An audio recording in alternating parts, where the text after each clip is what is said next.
I guess this seat was kind of far away from the stage. So.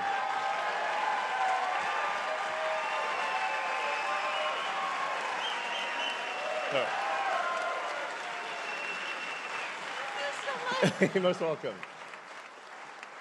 Yeah.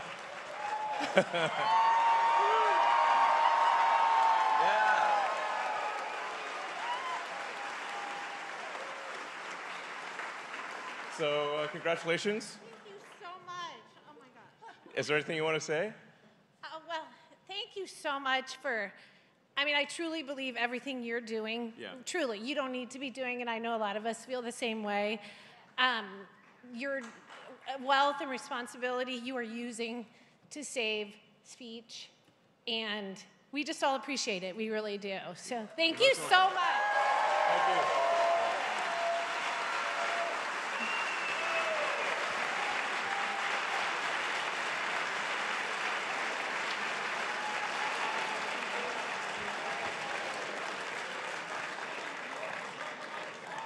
So, let's see. Good times. I always get fired up with the incredible energy from you, and you know, yeah, yeah. I mean, this kind of energy lights a fire in my soul. Honestly, it's just great. It's like really fantastic. So, let's see. Yeah. You know, some of the things I'll say I've said before because it's important to say them a few times, just to make sure people get the message, and for people out there that maybe are seeing one of these talks for the first time and maybe didn't see the other talks. So forgive me if some of the things I say are repetitive, but some for people out there, a lot of them haven't heard these things at all. Most important is that the registration deadline in Pennsylvania ends at midnight tomorrow. So after that point, people cannot register to vote. So more than anything, it's register, register, register. Only have until midnight tomorrow. So definitely hound friends, family, acquaintances, people on the street, everyone you meet, to just to register. We've got to register.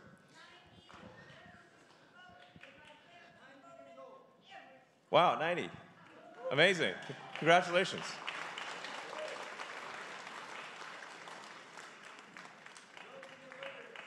That's great. I hope I live to 90. You know, based on some of the damn hate I'm getting, I might not. Well, it's all fun and games until someone loses an eye or an ear, or so I guess so then it's just all fun and games with one eye and one ear. Fine, whatever, you know. But hopefully I don't get shot. It's no, but it's like a real it's crazy out there, you know. Yeah. Well. Anyway. You know, there was like, I was just on the cover of some big, like, I think it's the biggest magazine in Germany called Der Spiegel, which is like their Time magazine or something, saying that I'm enemy number 2. You know? Yeah. And I'm like, enemy number 2 of what?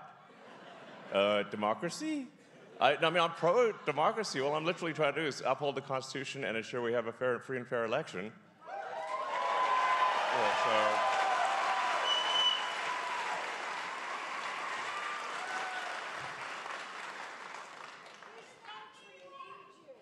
Yeah, yeah, I know. You know, I'm definitely upgrading my security. You know, it's like. So, guess I better cancel that open car parade. Just kidding.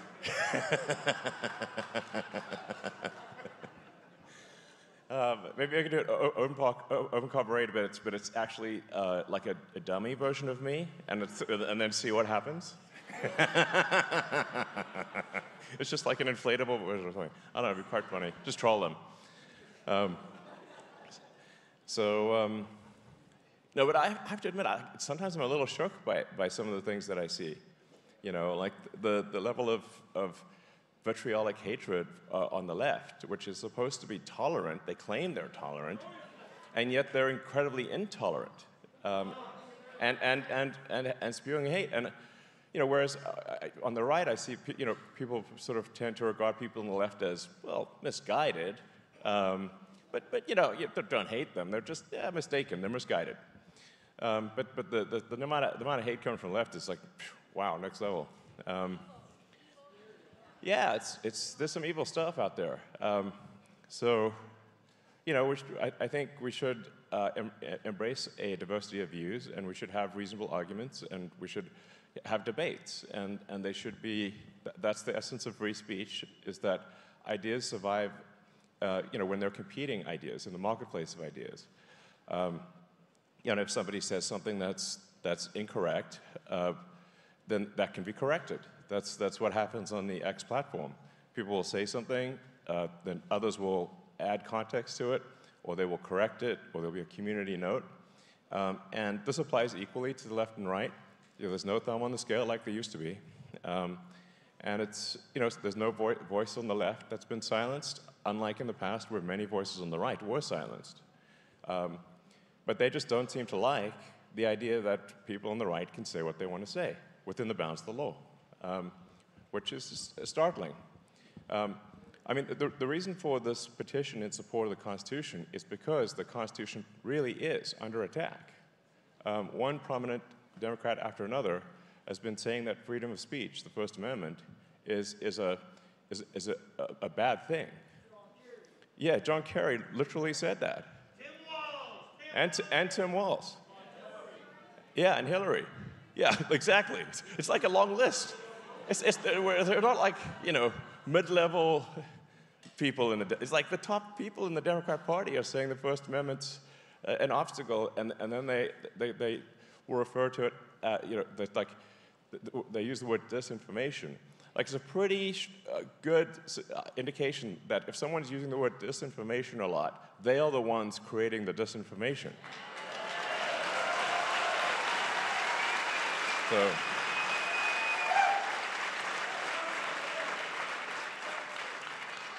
and you know who you know, if you're trying to figure out, well, like, who are the good guys, who are the bad guys, the people who are trying to suppress freedom of speech, they are the bad guys, you know? So, but it's actually astonishing that we're even in this position in 2024 in America. It's hard to even believe that this is real, you know? And some of the crazy stuff that I see happening, like California passing a law making it illegal to require voter ID in any election in the state. Like not even like for like a city council. And a friend of mine went to vote in Palo Alto in California because he was like, is this real or not? And he like tried to show his ID, and it was like presenting a cross to a vampire. Like, they're like, no, put the ID away. You know, like they literally they weren't allowed to look at his ID even if he wanted to show it to them. That is the extent of the madness. This is a real thing in California right now. And if the Dems win nationally, they'll do it nationwide. Obviously, that's what's going to happen. And there will be no democracy. That's why I think this is the most important election of our lifetime. President Trump is the only one who can save democracy.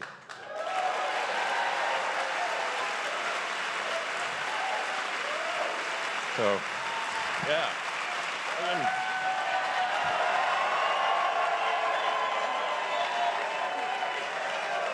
Yeah. Fight, fight, fight, fight, fight, fight, fight, fight, fight, fight, fight, fight. I mean, yeah,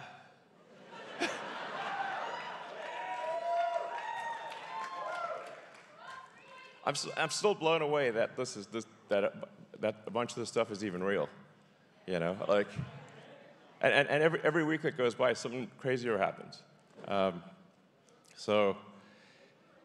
But yeah, exactly. They have ruined San Francisco. Yeah, and the UK, right. There's like this movement to suppress freedom of speech, yeah, throughout the world. Yep. And I mean, and the thing is that if obviously, yeah, indeed, Mars 2028, you know, occupy Mars. Yeah. So yeah, exactly. We want to do exciting, inspiring things that make you look forward to the future. You know, like sending people back to the moon, sending people to Mars, exploring the solar system. You know, if you think of like, if you ask probably anyone in the world, what was the most inspiring thing that humanity's ever done? I bet a lot of people would say we went to the moon.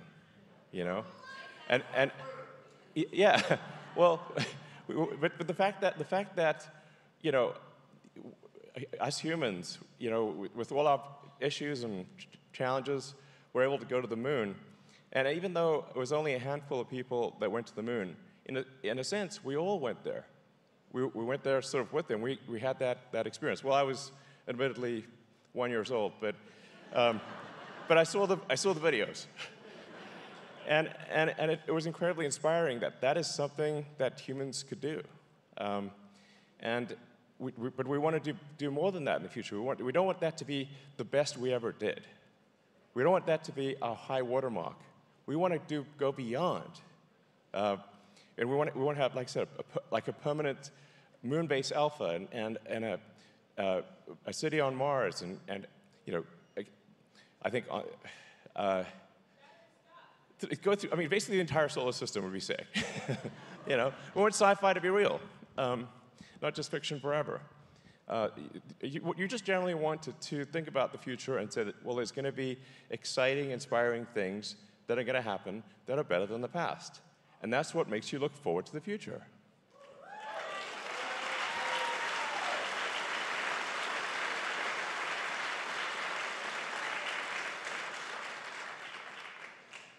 So, you know, just, you know, to sort of reiterate some of the key principles of what, you know, a Trump, I mean, obviously I think you guys know, but for people out there who may be listening, and especially for independent sort of swing voters who are maybe deciding which way to go, you know, I think with the Trump presidency, we're going to get secure borders, we're going to get safe cities, we're going to get sensible spending, we're going to get deregulation. So we have sensible regulation, and we can unlock the power of the giant that is America, and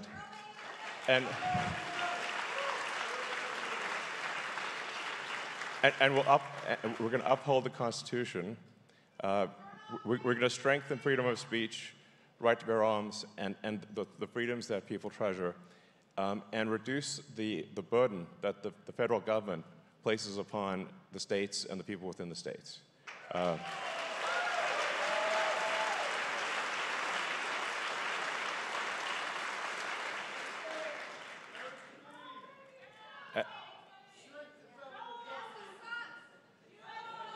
Go.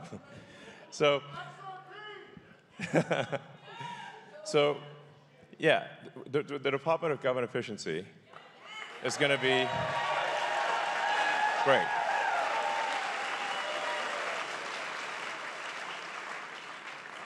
You know, what that's going to do is really just take a look at all the federal expenditures and say if something is not, if you're not getting great value for money for your hard-earned tax dollars, cancel it. So, yeah.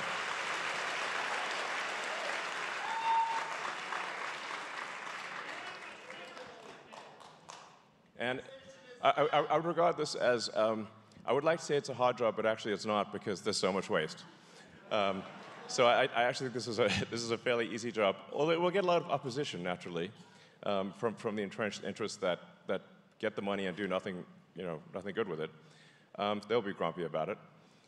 But the American people will be very happy that their tax dollars are being spent in a much more sensible way.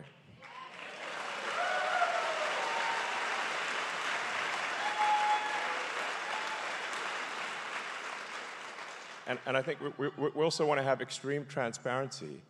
So like no shady backroom deals or whatever, everything done in open, total exposure, like you can see the mistakes that are made, the good things that are done, you can comment on it, you can raise concerns.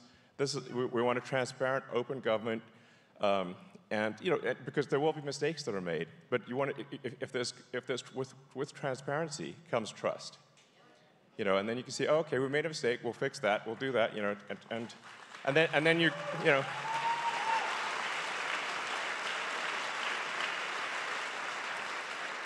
And that's the best way to restore trust in government. Not that you should trust government, you shouldn't trust government, but you can trust it slightly more if there's at least transparency.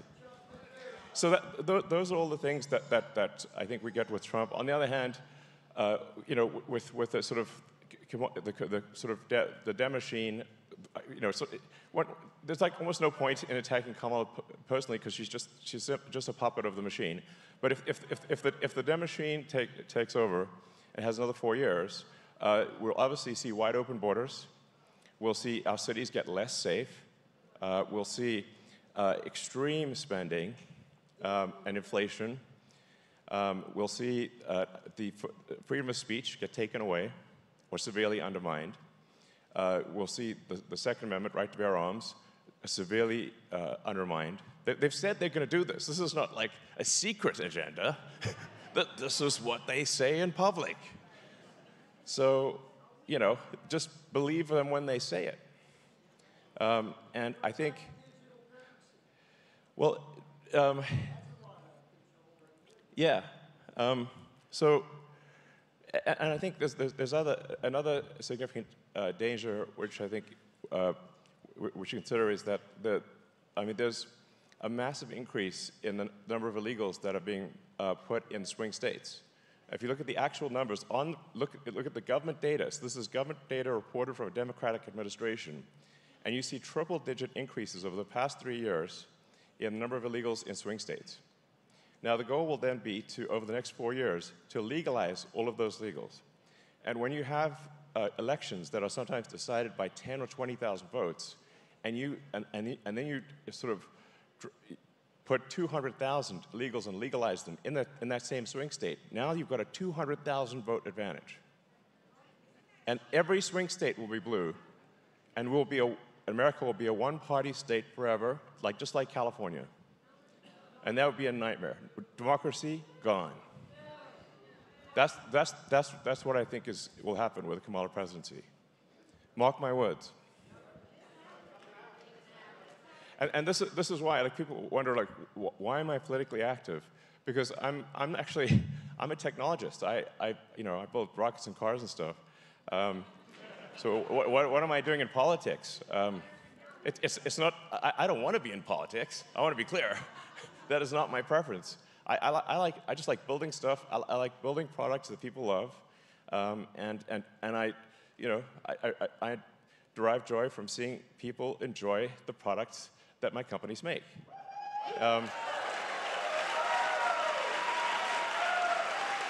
So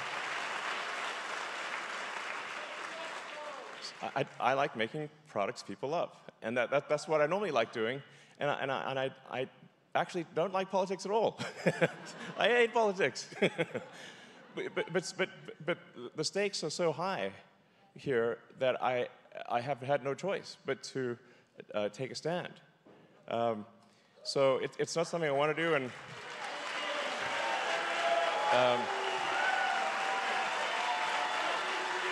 yeah.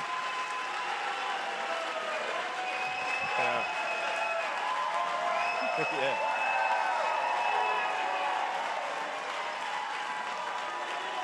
Yeah.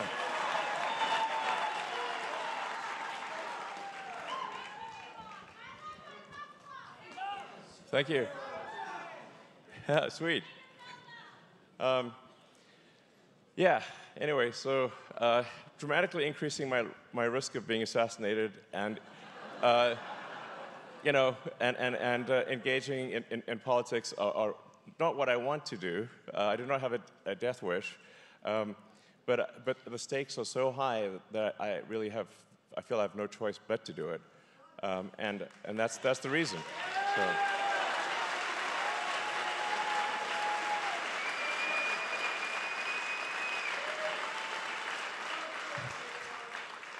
And thank you all for your strong support and everything you're doing to ensure that we have a democracy and that the right side wins. Thank you guys for everything you're doing. And thank you out there.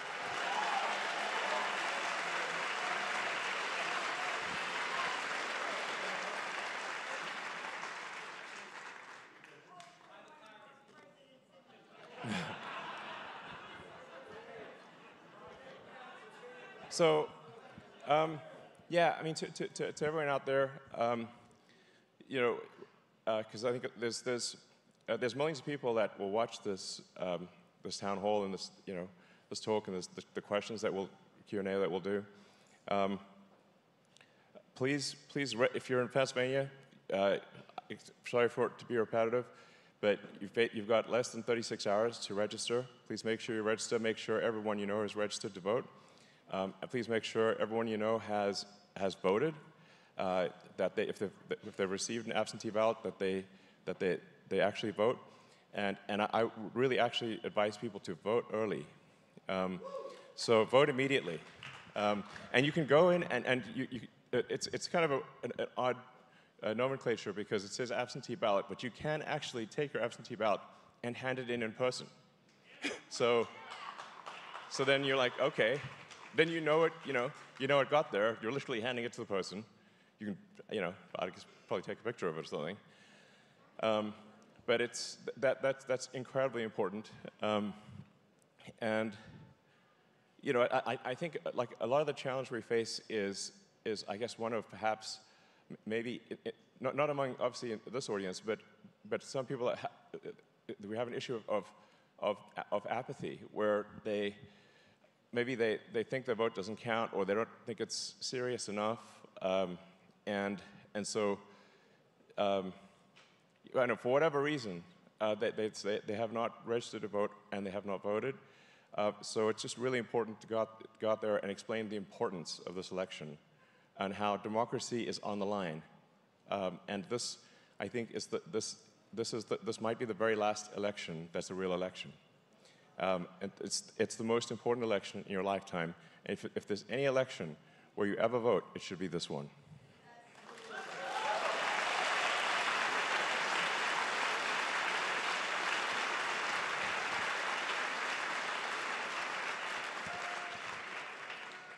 So, yeah. So let's, maybe we can go to Q&A.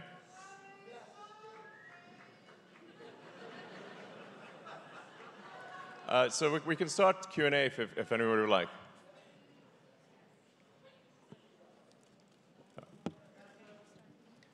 You have to line up, unfortunately. Okay. Okay. Yeah, First and Second Amendment. That's what our petition is about. Because the reason, like, if we lose the Second Amendment, there won't be a First Amendment. The Second Amendment is there to make sure the First Amendment stays strong. Sir?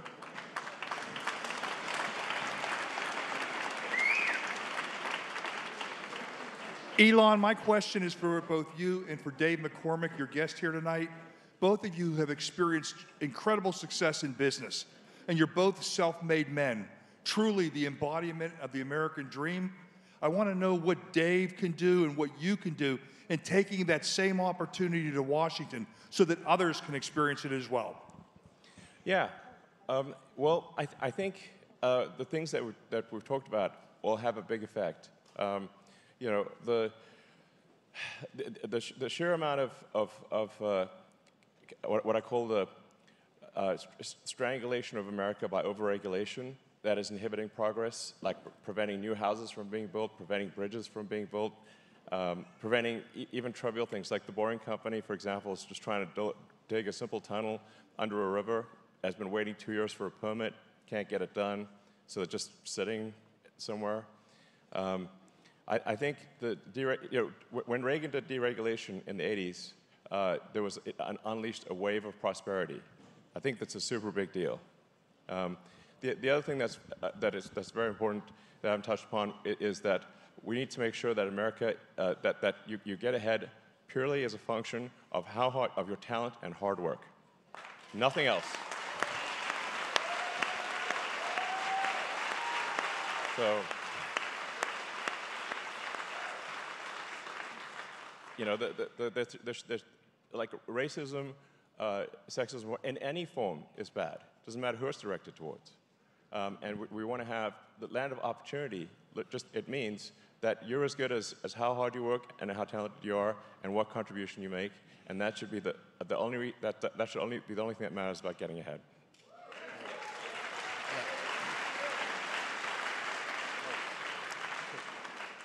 I just want to know if you are considering running in 2028. Well, there'd have to be a constitutional amendment for that. My grandfather was American, actually, but I was born, oddly enough, in Africa, which is a strange spawn point. But it's like, so I cannot be president. But it's not. I actually don't want to be president. so to be clear, I want to build rockets and cars, and you know.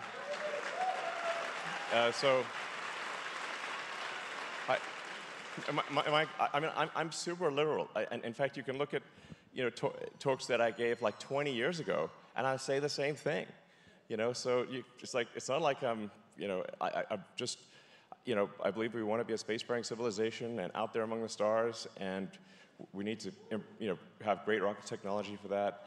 I believe in electric cars and automation and self-driving and robotics and the space-based internet.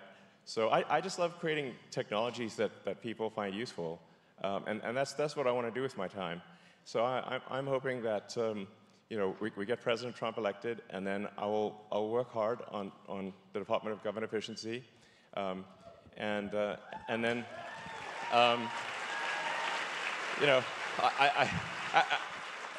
after that, I hope I can not be in politics. That would be my hope. So like I said, I'm doing this because I think it's critical to the future of the country, and if America falls, nothing else matters. We're not getting to Mars or anything. And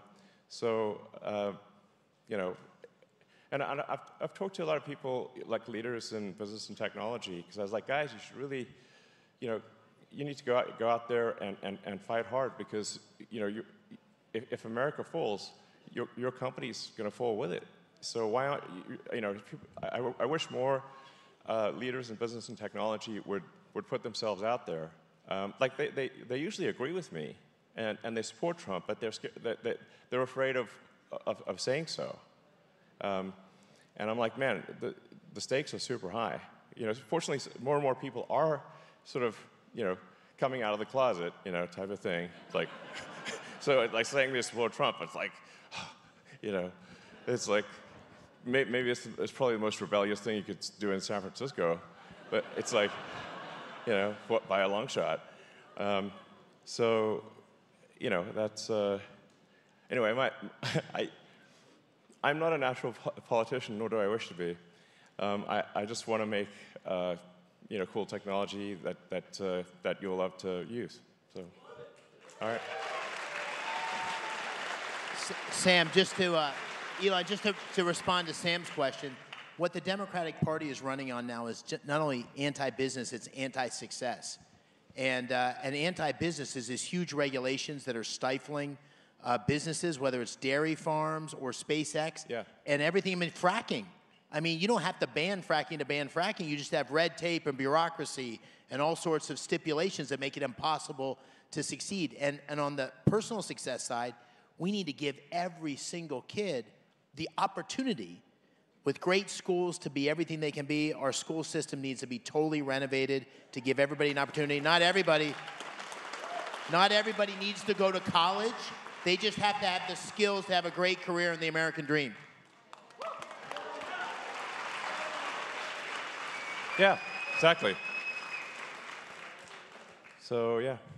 Well, let's see, next question. Hi, Elon. Like Donald Trump and like yourself, I think, I am the survivor of an assassination attempt. Well, nobody's gotten close enough to shoot a bullet yet. Okay. Well, like Donald Trump then. There's a couple people that have tried to get close, but they were arrested before they got close. Good.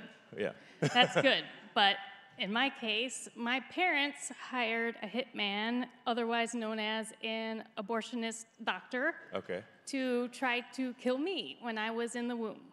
Wow. But he was terrible at his job, and I survived, and I'm here.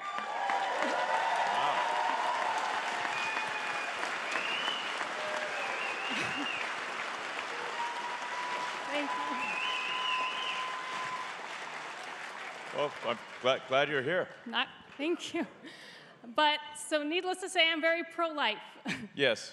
But even without that, I would be pro-life, not even based on religious reasons, but just the moral and rational, logical reasons. And I know that you're a rational person, and you are pro-humanity. Yes. And I love humanity. I do. I'm just wondering if you would ever consider publicly supporting the pro-life movement. Yeah, I mean, so obviously this is a contentious topic, if there ever was one. It is perhaps the most contentious topic. And to be clear out there, President Trump has been clear that he will veto a national abortion ban. He has said that because the Democrats have said that he will apply a national abortion ban, and that is causing a lot of sort of independent voters to actually not vote for Trump because they think that he will implement a national abortion ban. He has been very clear that he thinks it's a states' rights issue, and he will veto a national abortion ban.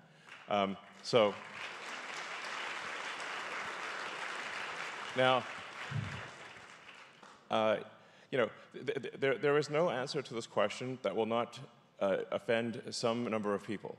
But nonetheless, I will tell you what my opinion is, which will certainly offend some number of people.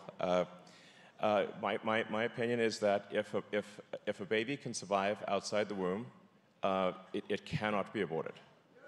It cannot.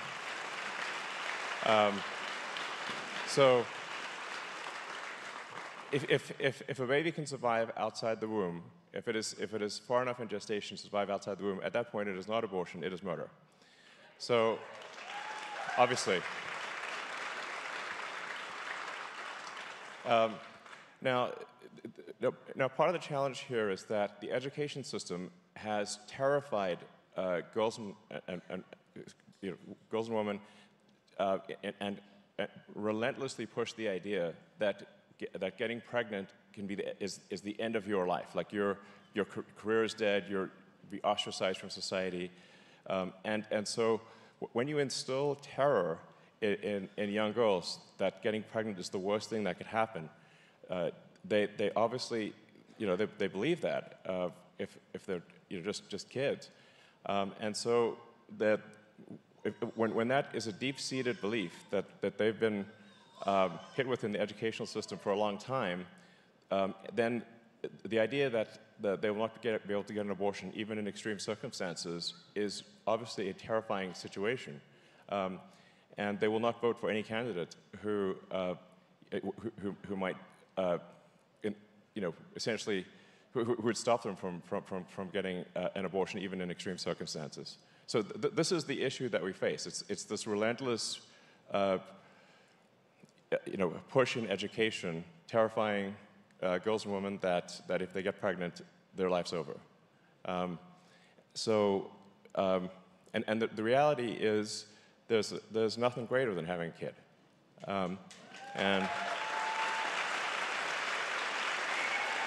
So, you know, I get more joy in my life from my kids than anything else, and that's generally true of all humans. In fact, if that is how we evolved. It is a very natural thing that you will love your children. So in fact, having a child will make you happier than anything else in your life ever.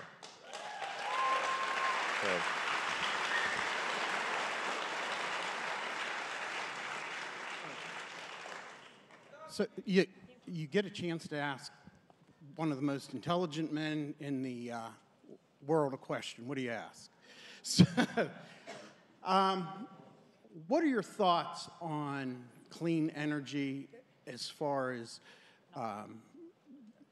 nuclear energy, nuclear power? Sure.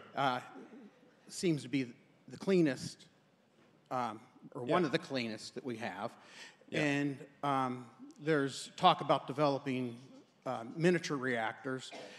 Do you think that's where we should focus our tax dollars on for the future? Well, I am very much pro-nuclear. If you actually look at the data, and especially if you look at, say, modern nuclear reactors, the modern designs are so safe that if you tried to get a meltdown, you couldn't do it. Like if you went there with flamethrowers and explosives, and your goal was to get this thing to melt down, it still won't melt down. That's how good modern nuclear reactors are. So they're not dangerous, and they're a great source of energy. And I think we should do a lot more nuclear power. I think it's a smart move.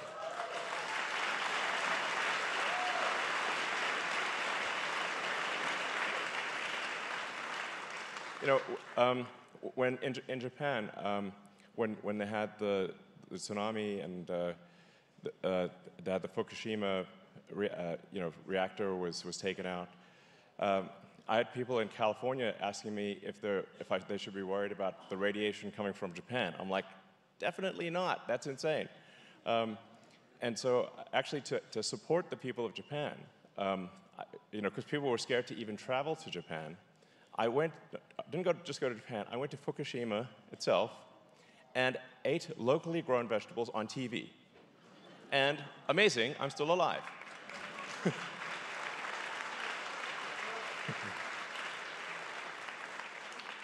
Wow, can you believe it?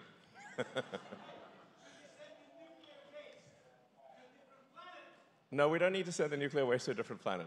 The nuclear waste is very tiny, and you can store it, as much of it as you want, on site at the nuclear reactor. You don't even need to move it.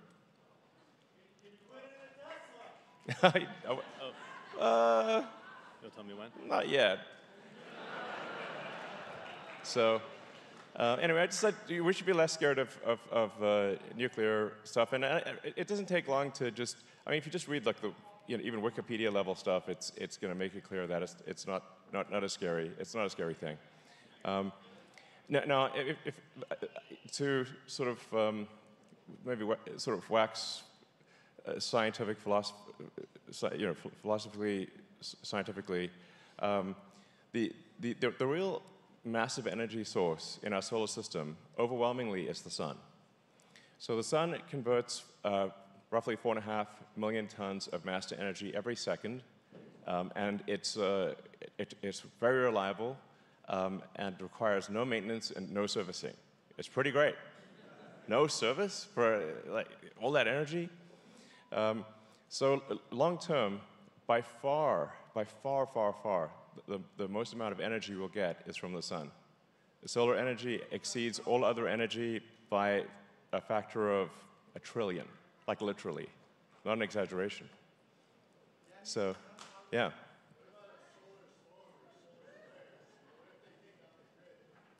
Yeah, solar flares can take out the grid because the grid's like a giant, like a radio antenna.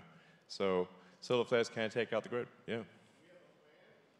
I don't know if we have a plan. I suspect we do not have a plan. So, Tesla megapacks can help buffer the grid and add resilience to the grid. So, and they've done that in many parts of the world, including in the U.S. So, let's see. So, yeah. Well, first, thank you for everything, Elon. You've just been incredible for the last 20 years. My question is about the election is, are you concerned about the rise of AI, especially foreign governments' AIs, on our election system? Yeah, I think we should just, in general, be wary of AI, domestically or internationally. Yeah, I mean, I think that, you know, I think like most likely, I think it's 80% likely that AI makes the future great, and 20% that it makes the future really bad. So we want to maximize the probability of it being good. And I think we should be on the lookout for any manipulation domestically or internationally through the use of AI. It's going to happen. Hi, Elon. 23-year-old native Pittsburgher here. Very appreciative of the love you've shown us during this extremely important time in the election. Thank you so much. My question today, Elon, is I know you're familiar with Pittsburgh because of the work we've done over at CMU in the machine learning, machine discovery field. Yeah. And my question today is... Carnegie Mellon's an awesome university, actually. One of my sons is headed to CMU next year. Great, great. Yeah. My question today, Elon, is in regards to the rumored government efficiency role that you and Trump have spoke about. How can you use this role to work AI in the right direction for all people, not just people like myself who work in the field, but for everyone? I think for young voters like myself, it's something that concerns us as we look forward. So how, as you get more entrenched in public policy, can you help us there? Well, I'll answer that, but I would actually like to hear what do you think I should do? My thoughts. thoughts. I'd like to hear. Like you know, Absolutely. I'm looking for feedback here. Is what I'm saying. Yeah. Oh, congratulations! Awesome. Awesome. Yeah, great school. My thoughts are that So it's probably the best robotics college in the world. So it's a shaky road forward, and I agree with you. I think 20% could be bad, and 20% could be phenomenal. And I think for Pittsburgh, I speak for Pittsburgh here. It is a city that is moving away from steel and into technology. And with people like yourself, if we can improve that sector here, I think we can improve life here for everyone. And if we can improve life in Pittsburgh, we can use AI and those technologies to improve life for people everywhere. And I think it's through a lack of regulation, as opposed to what they're doing in the EU right now, attacking people. And I just was curious on your thoughts. Yeah. Well, I think we are going to see a massive massive increase in the number of robots. And you know, recently Tesla unveiled the latest Optimus robot, and I think that's going to be really cool. I mean, we want to give everyone their own personal C-3PO R2-D2. You know, and like, who wouldn't want that? That'd be awesome. You know, and even better than that. So I think that's really going to be. Yeah, and well, yeah, privacy concerns are significant. Anyway, but one of the things I want to be clear is that I am looking for feedback. So it's not like I'm just going open loop here and doing whatever I want to do. I'm like, I kind of want to know what do the people want, and you know, and what should we do, and then do it. You know, so it's as opposed to me just deciding on my own, like you know, so. Yeah. Elon, you're clearly a great American pioneer, and we all in Pittsburgh want to welcome you and thank you for coming. Thank you for taking my question. Well, it's an honor to be here. This is really the cradle of pioneers in the history of America. People here from George Washington as a surveyor to Lewis and Clark, who pushed their Pittsburgh-made boat into the Ohio and explored the West, to so many industries being born. Radio, the movies, the first refinery for oil, the Pittsburgh coal seams, the biggest in the world, the nuclear energy you mentioned, Westinghouse and Tesla creating alternating current out at Rockwell Park. The philanthropic industry. Pittsburgh outproduced Germany and Japan in steel together during World War II. Yeah. A group of us are starting a movement here, we're calling it Pittsburgh Tomorrow, in which we're trying to rekindle that pioneering spirit. Clearly, your son is and all, you mentioned you might want to invest. We believe that not only can we turn around the malaise in America and help make Pittsburgh resurgent, but also by making this a place where people can conceive of a new reality and make it happen, that can provide the same kind of example that you're striving for. So I just want to thank you for being here, and we want to welcome and invite you to invest in our city as we make it the best place to live in the world. Sounds good. Well, I mean, given that my son will be attending college here next year, I'm going to be in Pittsburgh a lot, so. Yeah.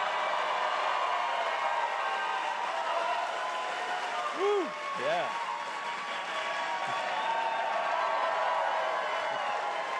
Going to be waving this towel quite a lot. Good exercise. Loosens you up. Hi, I'm here tonight as a sex trafficking survivor. And I am here to ask you personally, Elon, if you will work with sex trafficking survivors and sex workers about our First Amendment rights and how both X and you can help both vulnerable communities who already have laws against our First Amendment rights that are on the books. Okay. I mean, I'm generally in favor of any policy that maximizes the happiness of the people. What would you recommend? First of all, I'd recommend repealing FOSTA SESTA, which was signed on April 11th of 2018 and supported by both parties. What this actually does is it silences certain vulnerable communities, both sex trafficking survivors as well as sex workers, from anywhere in the internet. They shut our websites down. Within weeks, people started to die, both by suicide as well as homicide. Violence is up at an all-time high, and we are currently being silenced by our government with laws such as FOSTA SESTA, which violates our First Amendment rights. And as a child sex trafficking survivor and a full-service sex worker of over 25 years, I can tell you that the resources in Pennsylvania for sex trafficking survivors are going to police to arrest full-service sex workers instead of protecting anybody. I was abused at age 9 and 10 right here in Western Pennsylvania. Oh, sorry to hear that. Thank you. And over 30 years later, there are still 0 sex trafficking survivor resources, and police continue to arrest full-service sex workers and say that they're helping the children, but they're not helping any children. So would you be open to a conversation to work with sex trafficking survivors and sex workers to make X a platform where we are safe and don't get silenced by our government? Well, as I've said very clearly, I'm in favor of anything that supports freedom of speech. So any infringement on freedom of speech, I would be against, and people should be able to speak their mind. That's the whole idea of the First Amendment. And I mean, the priority, for law enforcement should be protecting children, first and foremost, because they can't protect themselves. So, protect the kids first, everything else second. Hi, Elon. Thanks so much for being here. As you know, you're an inspiration to us all, but mostly you're really an inspiration to the young children of America who want to be able to dream big and who want to be able to do things. But the federal government, with the Department of Education, puts a firewall behind that. They don't allow our kids to dream big. They don't allow them to have free thoughts. They're censored in the classroom. They can't talk about the open discourse that you encourage on X. So you're doing that on X, but what can we? I'm a mom of 3 kids. How can we make this happen in schools so that the kids can dream big and achieve what you're dreaming? Right. Well, I do think we need significant reform in education. I mean, the Department of Education seems to regard as its primary duty foisting propaganda on our children, as opposed to getting them a good education. It's insane. I mean, we should be just. The priority should be teach kids skills that they will find useful later in life, and leave any sort of social propaganda out of the classroom. So.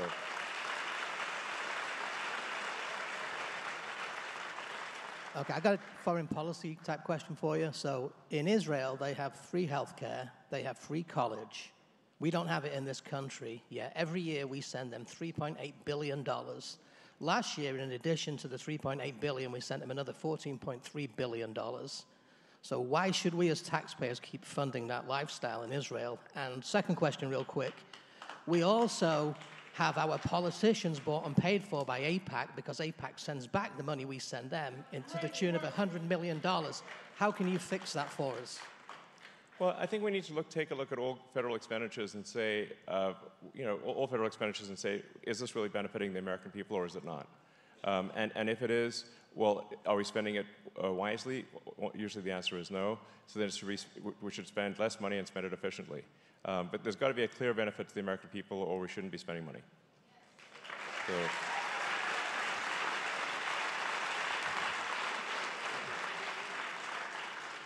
Elon, I just want to say I'm a huge fan. I wasn't an X-user. After you bought it, I became an X-user. Thank you. Please encourage everyone you know to, Premium. I'm a premium X-user. Thank you. Yeah. I'd just like to thank everyone who's a sort of a paid subscriber on X. It's really important because otherwise we're totally beholden to the advertisers. So when you subscribe, you're helping with freedom of speech. So thank you for subscribing. Yeah. And as I became an X-user, I did bought a Tesla, which I love. Great. And just recently, I ordered Starlink because of what you did for all the hurricane victims. Great.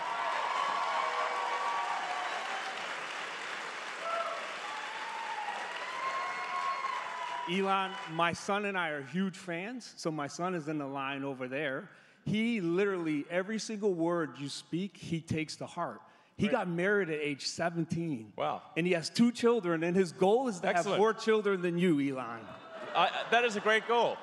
Awesome. Honestly, like the birth rate issue is a massive problem. Yeah. So I mean, that is great. We need people. Yes. It's like if you don't make new humans, there's no humanity. It's like they don't come from nowhere. Yeah, you got to make them, and it's really hard to make kids. Yes. It takes a long time for them to grow up, and there's a lot of diapers involved. Awesome. But kids are the most wonderful thing that you'll ever have in your life, and yes. I would say start early. So I'm glad to hear your son's doing that.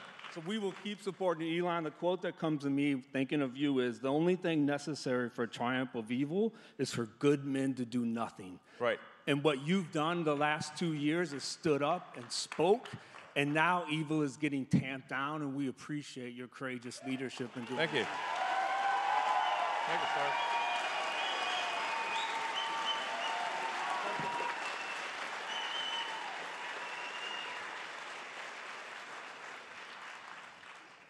Thank you, Elon. So much of campaign messaging is about fixing current problems, where I think future aspirations for the country often don't get discussed as much. You obviously have some pretty large goals for your companies. So with years of good leadership and common sense policies implemented under a Trump presidency, describe your utopia America and describe the long-term achievements that you believe can be possible. Thank you. Sure. Well, first of all, I should say that I think America is great. So, and I think we want to make sure that the fundamental elements that have made America great remain in place. And those fundamental elements are freedom and opportunity. So maximizing individual freedom, minimizing government interference, and making sure that you get ahead as a function of your hard work and talent, and that's the only thing. If we have those fundamental things, and then the Constitution stands strong, America will get greater and greater. So that's really important. But to your point, we have to have a combination. We have to do both things. We have to solve the problems that we face, but we must also have exciting, inspiring goals. Because life can't just be about solving one miserable problem after another.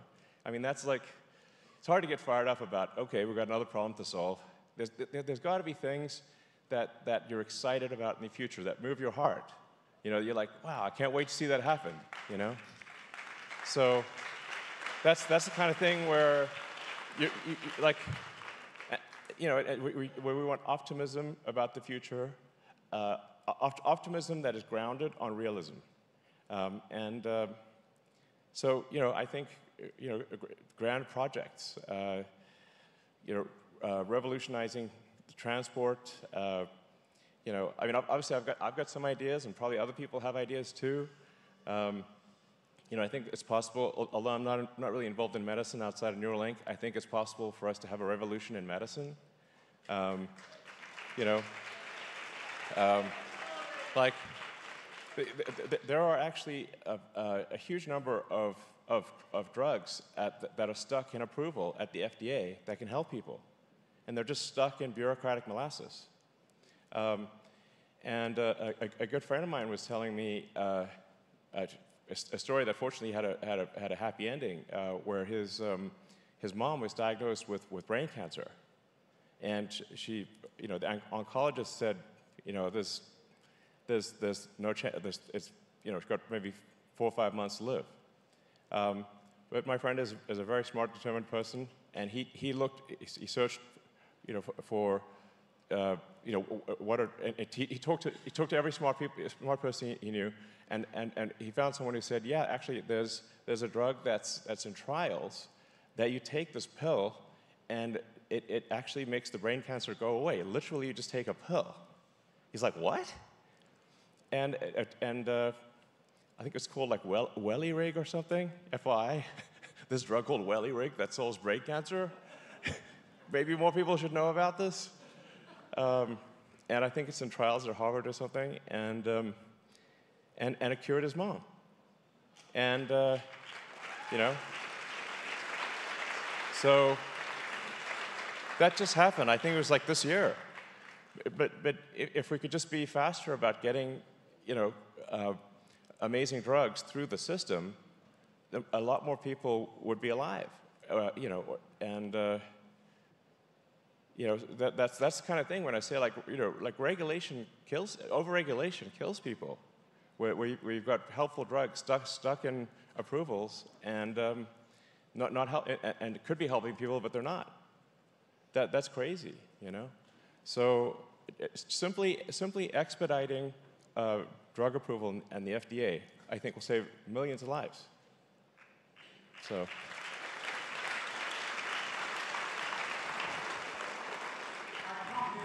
From Charlotte, Pennsylvania, the home of Pyrex. Pyrex is synonymous to quality. Corning Glass created Pyrex. Pyrex is in almost every kitchen in the world because the people love it. It's the product they love. And, you know, along with Pyrex, Corning created Gorilla Glass that's in almost every phone in this facility today. Sure. They built that on quality and excellence over centuries. Okay. Oh. You have created multiple companies on quality and excellence in just the last few decades. You know, the key to that is you have it, and what is that? Can we bring that key to Washington? And one follow-up is our competition bought Pyrex, and they want to rip away the quality, and when the FTC proves antitrust, will you be our white knight? Well, I mean, to the degree that I'm influential in government, I will do my best to ensure that actions are taken that maximize the benefit to the American people. So I think probably yes. So, and look, I don't know how, at the end of the day, how much influence I'll have. But I'll do my best to be as helpful as possible. So. Hi, Elon. I just want to say thank you, like everybody else has too. With your amazement, involvement, and contributions in technology, do you have any projects or interest in developing kidneys for people like myself who suffer from hereditary diseases and kidney failure to help us get off of dialysis and move into a normal life? Well, I do not have any kidney programs myself, but there might be some companies out there that do. And just to get back to the regulation thing, it's if we can have sensible regulation and fast track approvals of new technologies, then I think things like new kidneys and many other ailments can be available to the American public much faster and at a much lower cost. Because actually a lot of people don't realize, like, a lot of the cost of developing these new medications and new cures, new devices is the massive regulatory burden that is placed upon companies.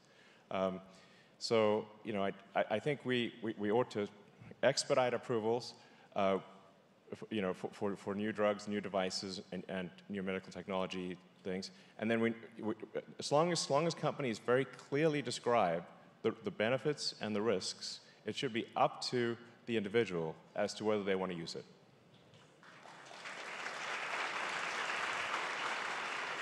Hi, Elon. And it's to tag on the question about DOGE and the healthcare expenditure. Because I'm a heart surgeon. I'm in the practice for 25 years. So I've seen so many inefficiencies. Yes, absolutely. When I talk to doctors, they tell me everyone, they're mired in bureaucracy and administrative stuff, and then they get sued, sued to bankruptcy sometimes, and it's just crazy. That's right. $4.8 trillion we spend, and still very inefficient and highly costly. So my question to you is, Pittsburgh, we have a very well-reputed 3 healthcare systems, UPMC, Allegheny, and WVU systems, to provide the domain knowledge. And we have a Carnegie Mellon for engineering talent. So we needed a third guy like you who can do the impossible things like bringing the astronaut from the International Space Station down, or catching a 250-ton rocket with 2 chopsticks.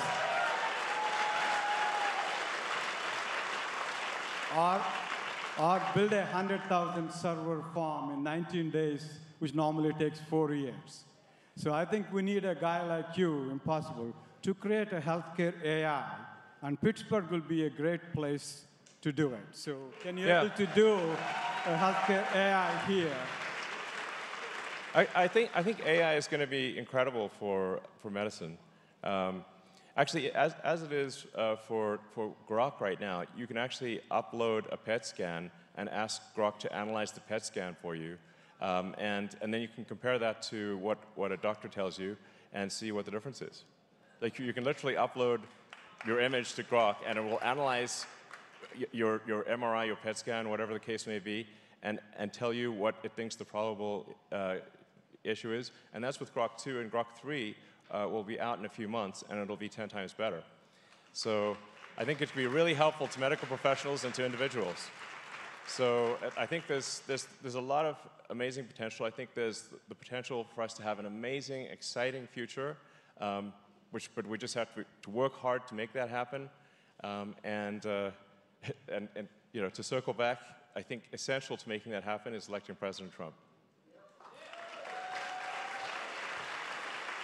Indeed. Let's do that again.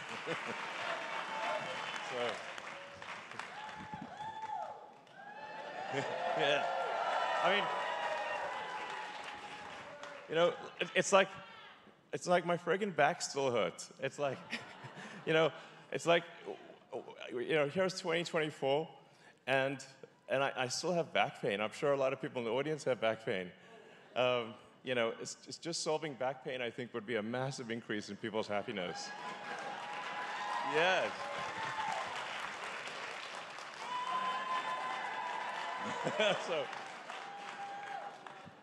Well, God bless you, Elon. God bless you for what you are doing for our country. And you have articulated, yes, how you love children, and children cannot protect themselves. Of course. So we must protect them. Yes. Well, there are a couple of documentaries, Truth, that are out there about what's happened to over 300,000 children who have crossed the borders, the open borders, and they have been sex trafficked. And nobody keeps seeing, and that's probably a very low number, and it's happening in every state in this country, and especially, like you said, the swing states. I know that it's happening in communities near me. So these documentaries cost a lot to make, so there is a charge to watch them, $10 minimal, but still expensive for some. Is there anything that you can do to make these documentaries more widespread and available? Well, that's a good point. Well, I guess like I do have a foundation, and maybe the foundation could pay to have them, available for free or something like that. They're a line in the sand, and what is treason, or Okay. just two of them. So All right. if you could look into that, that would be amazing for those children and their families. All right, I'll look into it. Thank you.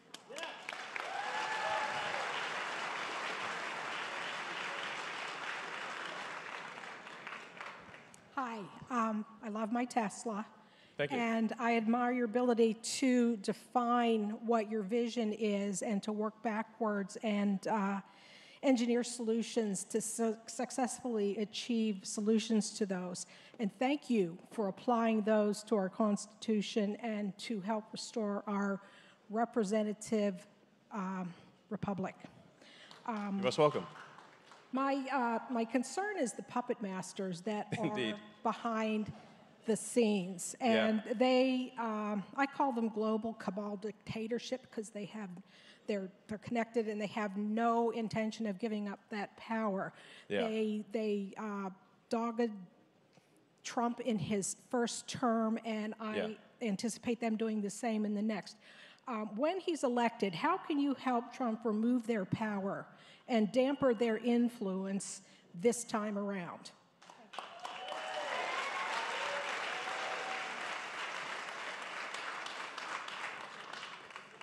Well, yeah.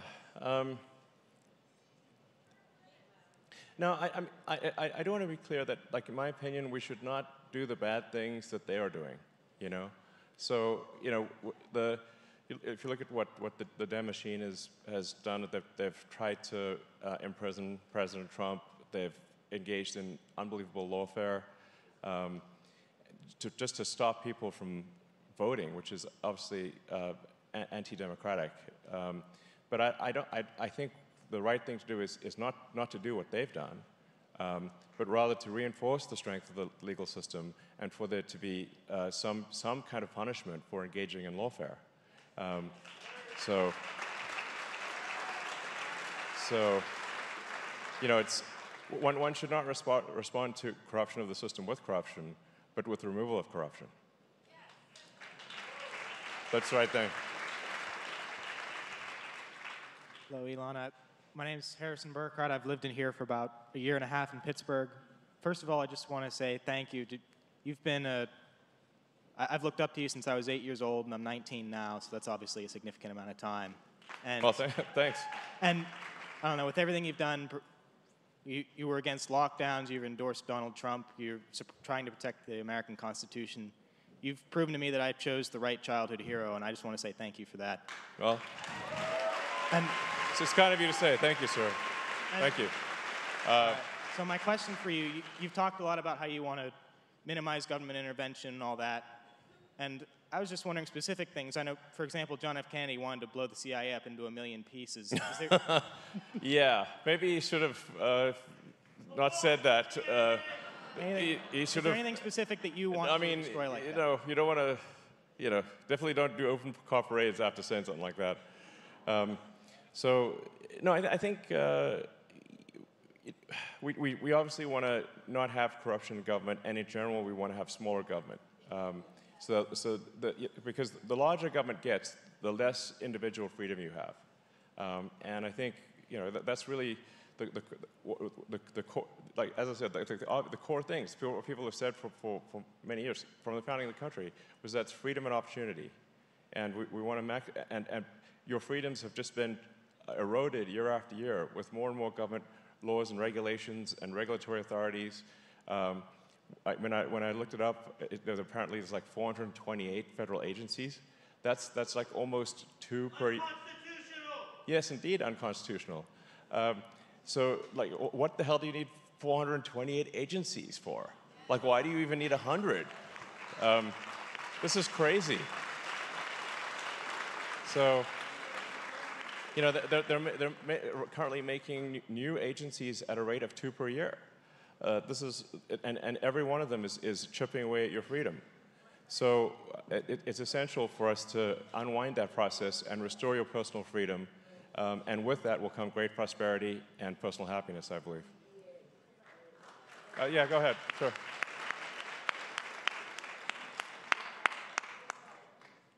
Well, I'm being told I can't ask you another one, but... Go ahead. All right.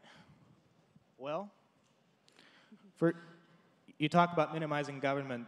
Would you want to make tax cuts too? For example, the American Revolution was started over a 2% tax on imports. Yeah. How low would you want to go as far as cutting taxes?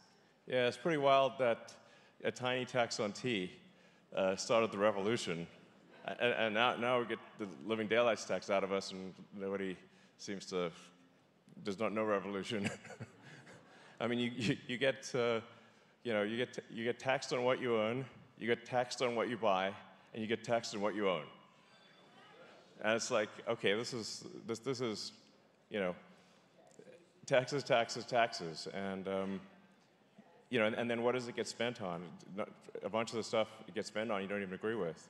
So that's why we need to reduce the size of government and just spend less money and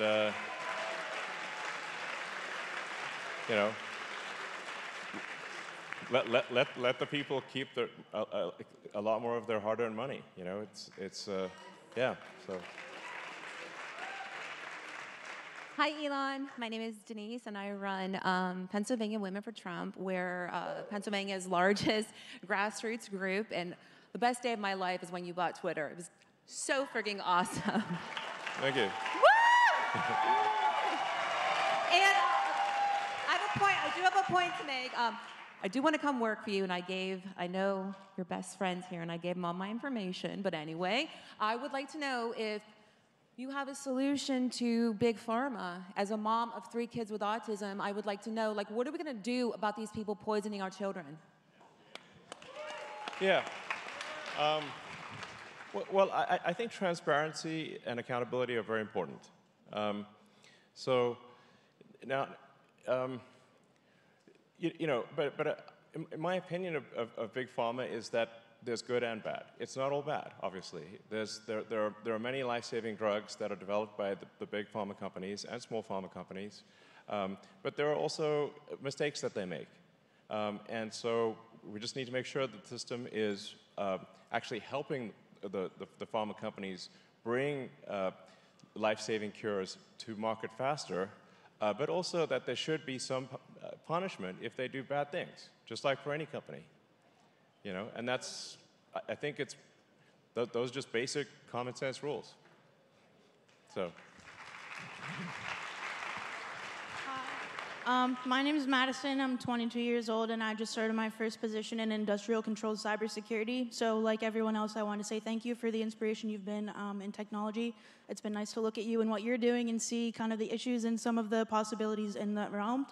But for political questions, because I'm assuming that's more appropriate for the venue. And to be clear, like the kind of questions that are the best questions to ask are what do you think people out there would like to know the answer to, or if there's a comment or a question that you think maybe millions of people would like to know, that's what we're optimizing for here.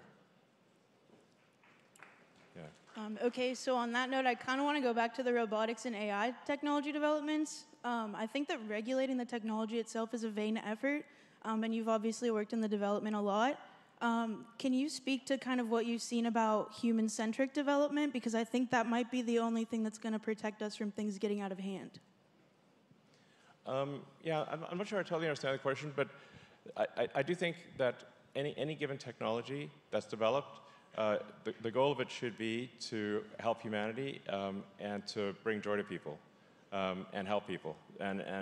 So that's, and I do, to be clear, I do think there is a role for regulators, just like there is a role for referees in a sports game.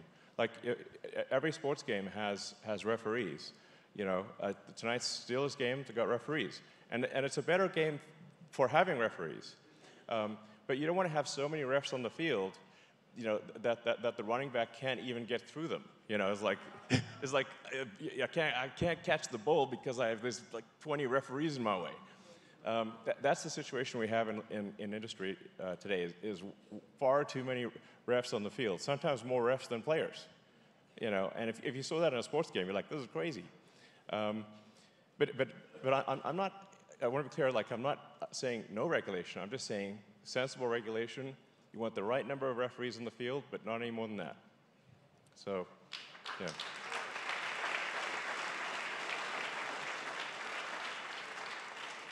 Hi, Elon. Thank you for everything you've done recently to help save our country from ruin. It's really appreciated. You're most welcome. There's a rumor floating. Thank you for doing things to help the country too. Yeah, that's right. There's a rumor floating around that you have interest in investing in our city, which I hope is true. And if so, let me know where I can submit my resume. Well, I'm a big fan of Pennsylvania, and I think there's a good chance that one of my companies does something in the future in Pennsylvania. Go see him.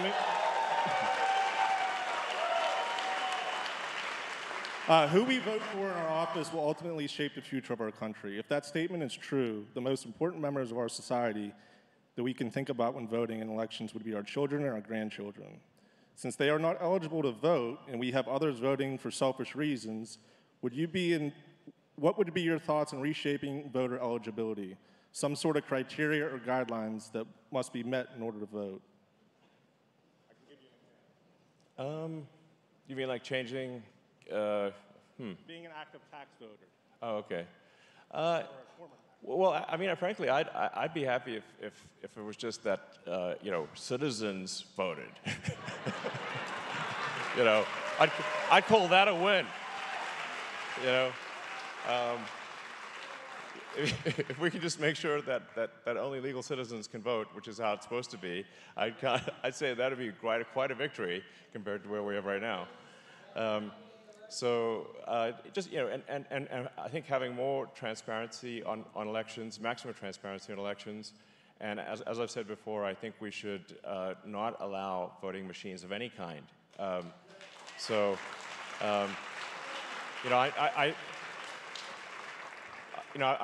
been programming computers since I was 9 years old, and I know how easy it is to get a line of software wrong or hack a computer.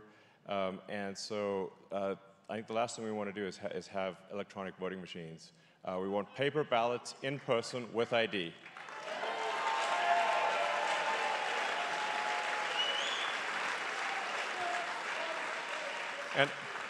And actually, it's sort of in terms of a real AI danger that hopefully is not there this year, but will certainly be a danger in the future, is that advanced AI will be super good at hacking computers. And so if you have voting machines that are connected to the internet and you've got super advanced AI that can potentially affect those machines, I think that's very dangerous. So we actually, so what I'm saying is that I'm normally someone who favors technology. I'm super, 21st century technology boy right here. And I'm saying no machines for voting. Yeah.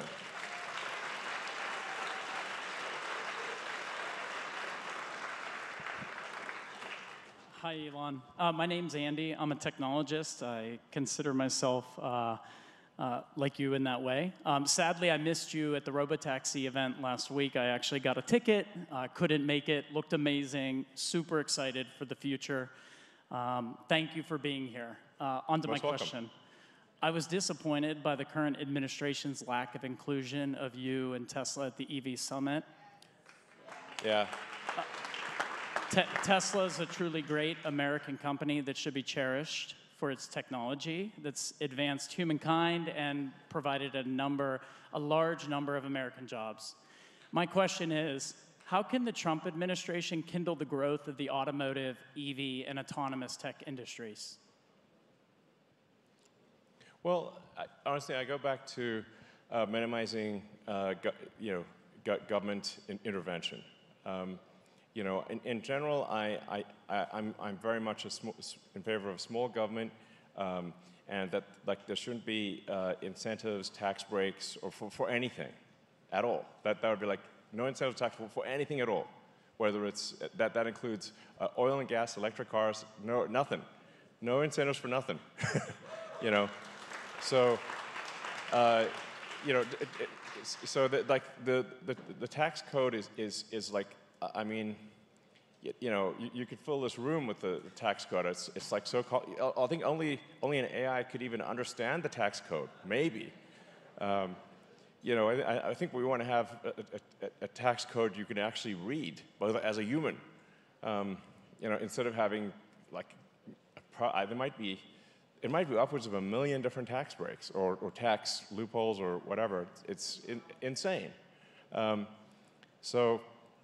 I said, I think we want minimal government action and maximum freedom for the people, and that is what leads to the highest level of prosperity. Yeah.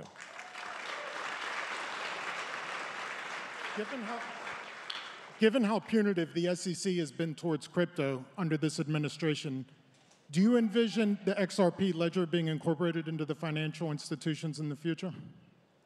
Well, I certainly cannot speak to any specific crypto, but I do think that the sort of cryptocurrency is an interesting and probably valuable bulwark against a centralized control.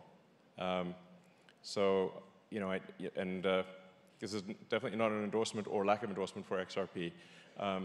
But I do think crypto, by its very nature, it helps with individual freedom. All right. So, Mr. Musk, thank you very much for coming. Also, as a Pittsburgh fan, I hope to see you at tonight's game. That'd be pretty incredible. I actually would love to be there. I got to get back and see my kids. Speaking of kids. Okay. So my question, as well as I'm sure many millions of Americans, I'm a young entrepreneur and voter. We are spending so much money in a lot of useless ways, I feel, in the government spending. So a lot of that also is very irritating as a voter, is the money that we are spending overseas and not helping our own country, like in North Carolina and down south right now. I want to know, is it possible when you get in here into the government of efficiency, how are you going to help us with spending money efficiently and using our tax money well? Yeah, well, I think step number one is spend a lot less of it. It's like the first order of business is to say any given expenditure, I think we want to zero budget the thing. Say let's start from scratch. Not because it doesn't make sense to reduce a foolish expenditure by 10% if it should be zero. And I bet I know there's a lot of things that are super wasteful. I mean, look at the sort of $42 billion that's been allocated for rural broadband, and SpaceX won like a quarter of it, and then they rescinded that contract for political reasons, and in fact, it would have meant a bunch of those terminals would have been in the affected hurricane areas, so that could have cost lives. That kind of political lawfare is unconscionable. And you know how many people have been connected by that 42 billion? 0. Literally 0. So I would say that program should be 0. Because value for money is 0.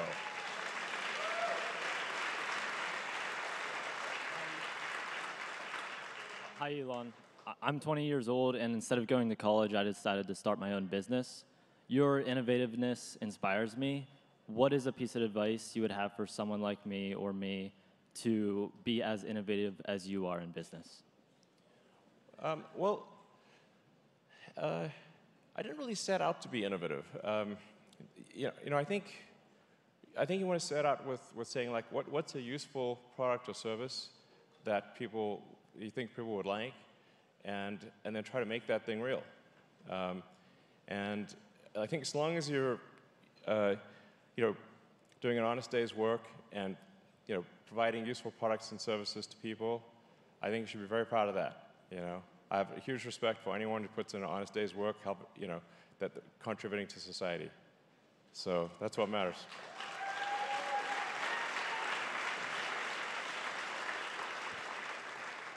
Good afternoon, Elon. As somebody who is directly involved in the pioneering of space travel, what is your perspective on the suppression of advanced technologies under UAP crash retrieval programs and other black projects such as Immaculate Constellation that have the potential to fundamentally change human society?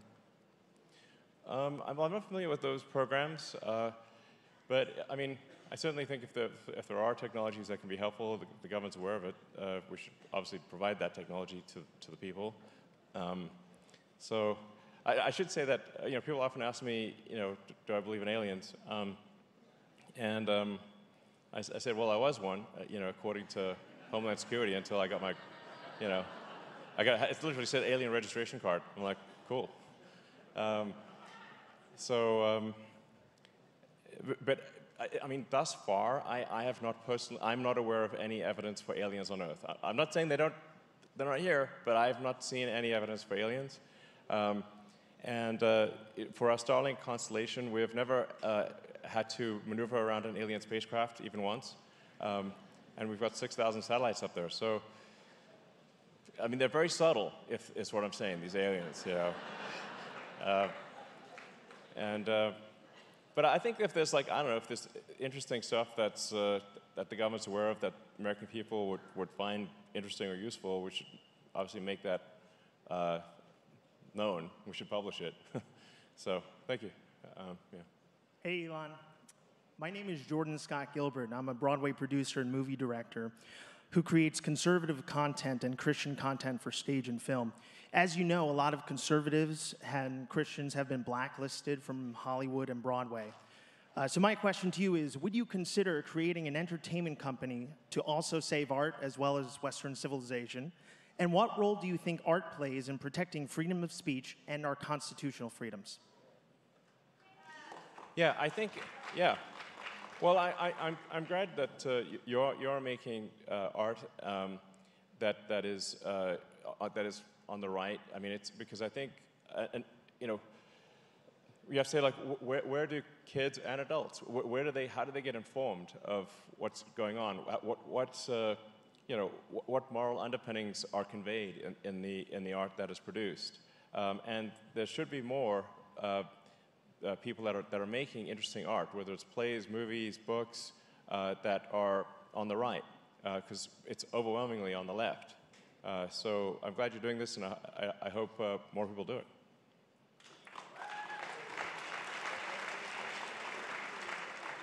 I mean, I'd appreciate just art that's in the center, frankly. That'd be quite nice. It's like I enjoy playing video games. People ask me like what my hobbies are. It's like, well, I'm a technology nerd, so I like playing video games. And it's like, it's really annoying when the video game gets interrupted by some DEI woke bullshit. And I'm like, Jesus, I was playing a video game here. Can you just leave the video games alone? You don't want to do things that damage art. So it breaks you out of the story. So. Hi, Elon. My name is Nolan Duncan, and it's my goal to one day make our region proud by being just as successful and driven as you. One thing we do share, though, is the love and pride of our country. Anyway, I'm a small business owner, a recently sworn-in firefighter, all while having a full-time job, which I may not have after today. Really? Why yeah. not? I'm late. I'm 30 minutes late. Oh, geez, okay. But I'm doing this because I love our country, and I love all of you who are fighting to make this country great again. So let's keep it up. Yes.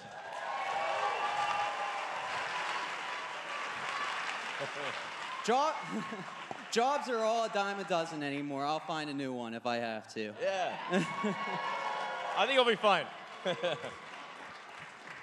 I began this journey a year ago with the intent to become self-sufficient and take control of my destiny as an entrepreneur. However, it is utterly apparent that our government, rather the incompetents who run it, are self-sabotaging our future generations.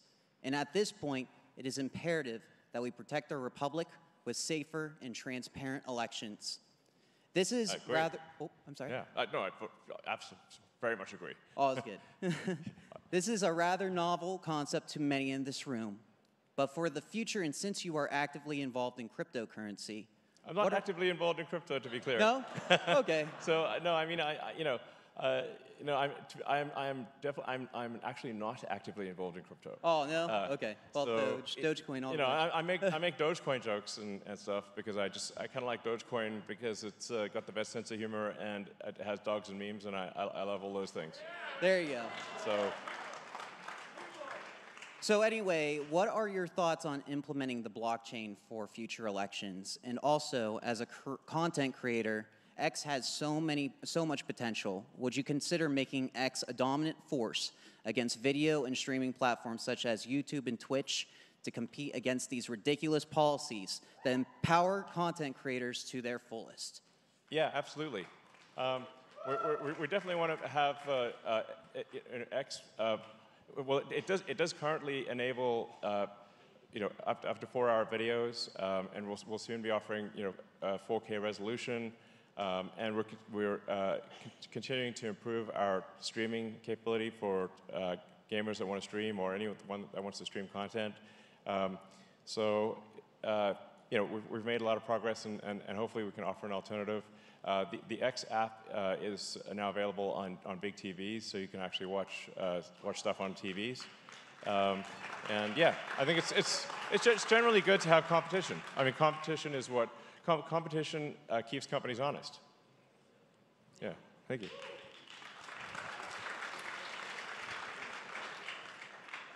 First off, I wanted to thank you for saving democracy and all your contributions to civilization. Thank you.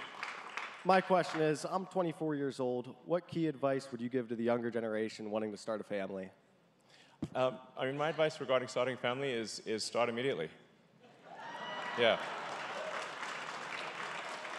You know, I think people worry too much about having kids, and sometimes it's difficult to make ends meet and whatnot. But honestly, there's really no time like the present. Just have kids. You won't be sorry. It'll work out.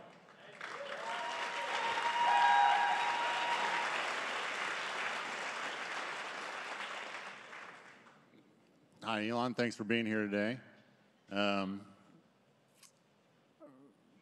With your Department of Efficiency, how far back do you think we're going to have to go in order to right the wrongs that are in this country? Well, I don't know. I mean, there's certainly a lot of work for Department of Government Efficiency. And there will be immense opposition, obviously, to making government more efficient from entrenched interests that currently benefit from sucking away vast amounts of taxpayer money. They will not like the fact that they're not getting it anymore. They will fight tooth and nail. So, but it's got to be done. And like I said, we're going to aim to reduce government spending, get government out of people's lives as much as possible, and restore freedom and liberty.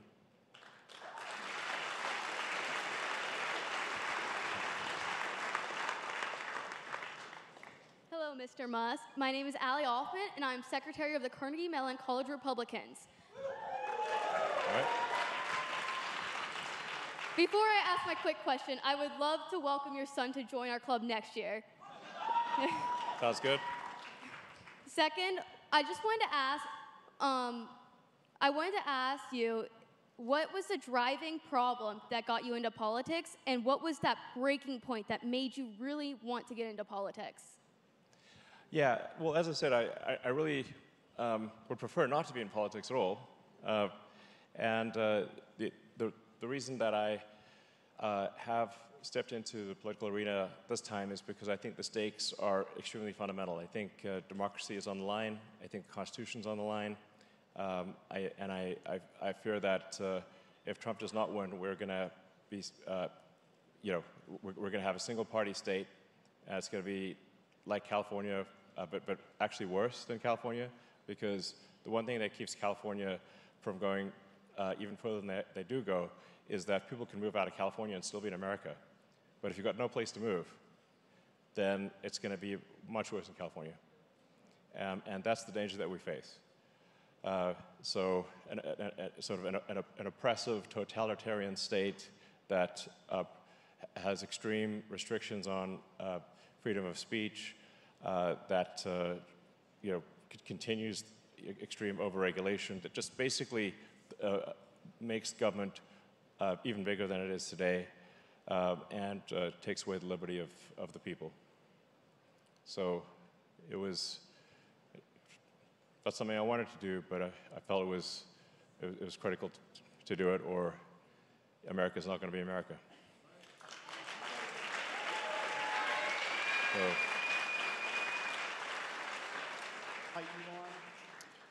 Over 100 years ago, Nikola Tesla dreamed of delivering free and unlimited energy, not just to the people of the United States, but to the people of the world. And he was up against a dirty machine, same machine that we're fighting today, same machine that's been suppressing, suiciding inventors for decades, as evidenced by Secrecy Invention Act of 1951. We need somebody that has the wallet to not care what people think and not be bullied around while having the guts to give the finger to the adversaries. And whether it's through government efficiency or private sector, if you're taking suggestions, I would encourage you to pursue that avenue to give the people of the earth something clean, renewable, efficient, and imagine what kind of rockets you could build with ethereal energy. So if you would like to discuss it more, I'm getting sushi afterwards if you want to join me, but I would love to hear your thoughts on that. Well, like I said, I mean, I think we want to get government out of people's lives and give people their liberty and freedom back, and allow them to keep more of their hard-earned money. And I think that's what leads to prosperity and a happier people. So that's what we're going to aim for. So I'll take a couple more questions and call it a day. Hi, Elon. I'm Edwin. I believe that you are the Benjamin Franklin of our times, and thank you for unapologetically being you. My question is, on several occasions in your life, you have bet the farm on highly ambitious and almost improbable goals, in spite of well-intentioned advices from friends, family, and even your idols like Neil Armstrong saying, "Don't do it, Elon." Yeah. Most people would break under that kind of pressure. So how do you get the mental fortitude to listen to all of that advice, process it, realize you're probably going to fail, and go ahead and do it in spite of the fear? Yeah, I mean, when starting SpaceX and Tesla, people said, you're probably going to fail, and I agreed with them. I said, yeah, I think the probability of success is less than 10%. But I felt if we didn't try to do something radical in space and with electric cars, then nothing was happening. Like the existing big companies were not innovating. Like the cost of access to space was actually increasing every year in the U.S., not decreasing.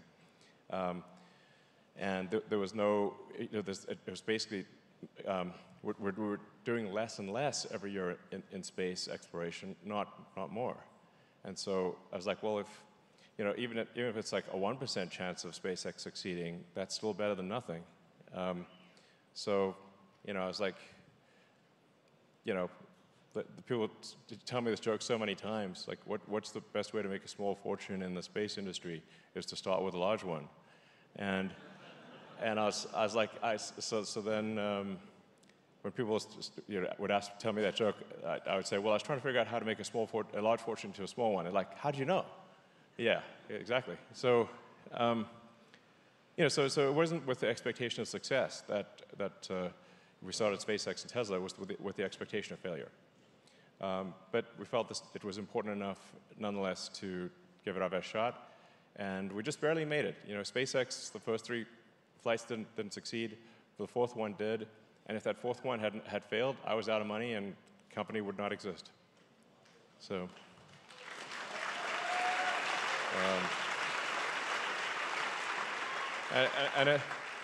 It was the same thing for Tesla. Same thing for Tesla. 2008 was a really tough year because that's when we had the 3rd rocket failure, and the auto industry was busy going bankrupt. GM and Chrysler went bankrupt in early 2009, and they're busy going bankrupt in late 2008. And in the case of Tesla, we closed the financing round of Tesla, and I gave all the money that I had left, and we closed that financing round in the last hour of the last day that it was possible. It was around 5 p.m. Christmas Eve 2008, and if that round had not closed in that call, Tesla would have bounced payroll 2 days after Christmas. So.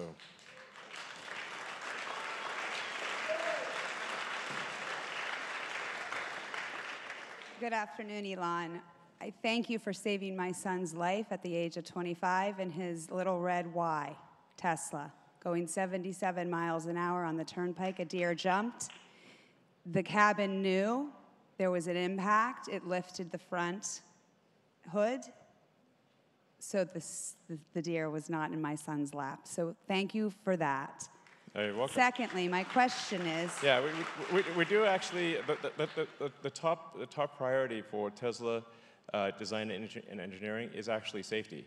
That's why he bought your S, and now he has your Cybertruck, and he is 25, and you are his inspiration, and he was to be here, but he didn't get the ticket, Mom did. All right. So my question is, as an educator for over 20 years, and for the rights to bear arms, why in the public schools do we not have a team of concealed carry professional staff, faculty, on all colleges, public schools that are completely under confidentiality and highly trained to protect our schools? And if we cannot protect our children, then can you design equipment that will allow our schools and our campuses to be freely safe of any man or woman who thinks that they are going to take us down? Sure. Well, I don't actually have an answer for everything. So I'm doing my best here to just answer questions as best I can, and hopefully get most of them right and probably some wrong, but and then correct the ones that are wrong. But yeah, I do think there are steps we can take to improve safety on campus and on schools. And I think if there are highly trusted teachers who are willing to, we need to make sure, obviously, they're highly trusted and very, very capable, who are willing to have firearms to protect the kids. I think we should probably let them do it. All right, so I'll just do this question and one more, and then we'll call it a day. Hi. I'm one of the Pennsylvania conservatives Pennsylvania Democratic conservatives in the room. My father and brother have been in the House of Representatives for 24 and 22 years. Pro-life, pro-gun, pro-military, pro-First Amendment, pro-Second Amendment. My problem is my vote didn't get counted. I voted for Trump in 2016. I voted for him in 2020. I received this letter in the mail from Harrisburg saying that my vote did not get counted. And what concerns me... Actually, I'd like to understand more about that. So how did that work? I don't know. Okay. I work the polls. I've always worked the polls. I go for conservative Democrats. I go on a federal level for the Republicans. And like I said, I've always gone to the polls. So to find out that my vote has not been counted when I voted for Trump in both elections concerns me, because my vote for my own brother didn't get counted as well. So I think that's happening to a lot of us. There's no explanation. There's no explanation. I mean, if I didn't get this letter, I would not have known that my vote wasn't counted. So I think that's happened to a lot of us because we are standing with That seems really Trump. crazy. Oh, I know. I mean, it seems like you could have it. If they say it's not counted, they got to give a reason for that. There's, you know? there's no reason. No one seems to even, when I call, they're like, we don't know. We don't know anything. I just work here. I'm like, oh. Well, I think we definitely want to understand how widespread this is.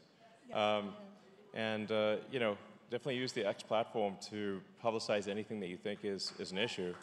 You know, if we just, you know, we want to investigate anything that is that is messed up, and that sounds pretty messed up. At a minimum, they should tell you why your vote wasn't counted. I mean, was there something that you didn't fill out, or what? You know? Oh no, I went to the polls and I signed. I've done it for, 40 years now. So, yeah, it's strange, but I think I'm one of probably hundreds of thousands that has been silenced. Well, I think it would be good to just count up like how many people are in your position. And for sure, that does seem messed up. Like the state should be required to tell you exactly why it wasn't counted, and so you know that you at least understand if there was an error in the form, there was something, because it was just saying it wasn't counted with no explanation is totally unacceptable. So.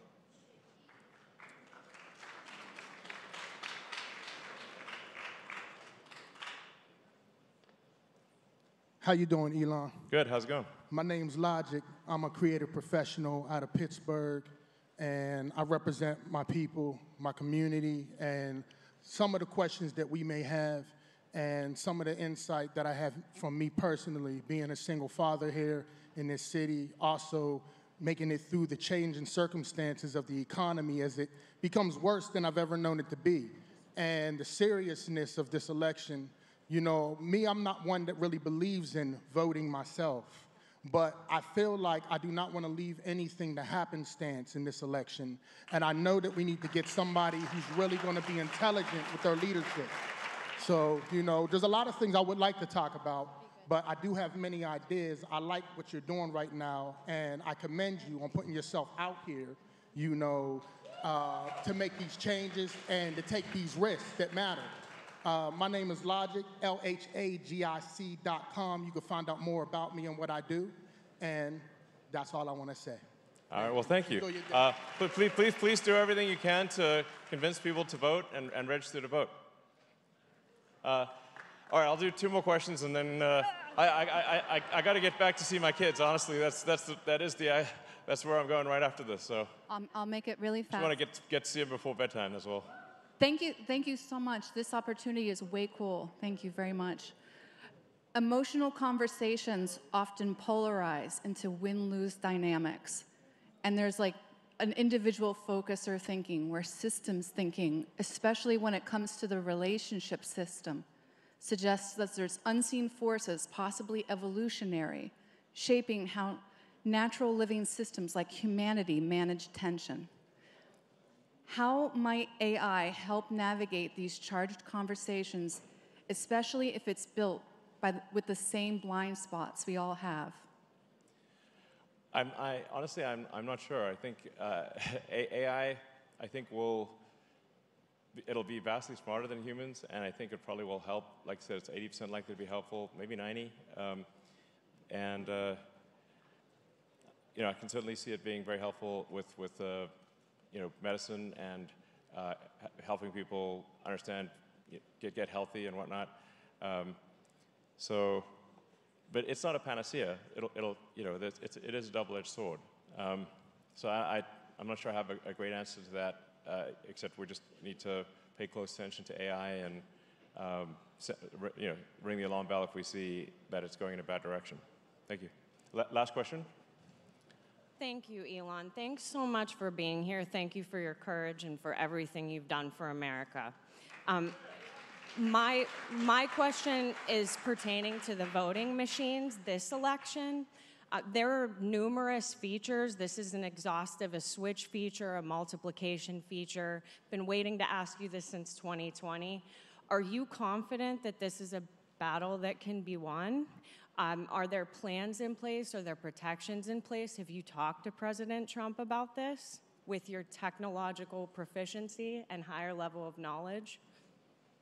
I think the best way to address this, in any potential fraud, I don't know what's real and what's not real, but I've made my position clear that we should not have machines involved. We should have paper ballots in person with ID. That's the sure thing. And especially as we get to an AI future, because like I said, the AI could hack the voting machines, and then we wouldn't even know what's going on. We do not want voting machines connected to the internet or electronic in any way whatsoever. So can't emphasize that enough. Now, with respect to this election, I think any sort of voting concerns that people have should be posted on the X platform and on every platform, and be very loud about it if you have any concerns, so that they can, like the brighter the light we shine on any voting issues, the less likely there is to be cheating. Then the other thing is to win by such a margin that even if there is cheating, the margin is so great that you beat the cheat. So, and with that, thank you.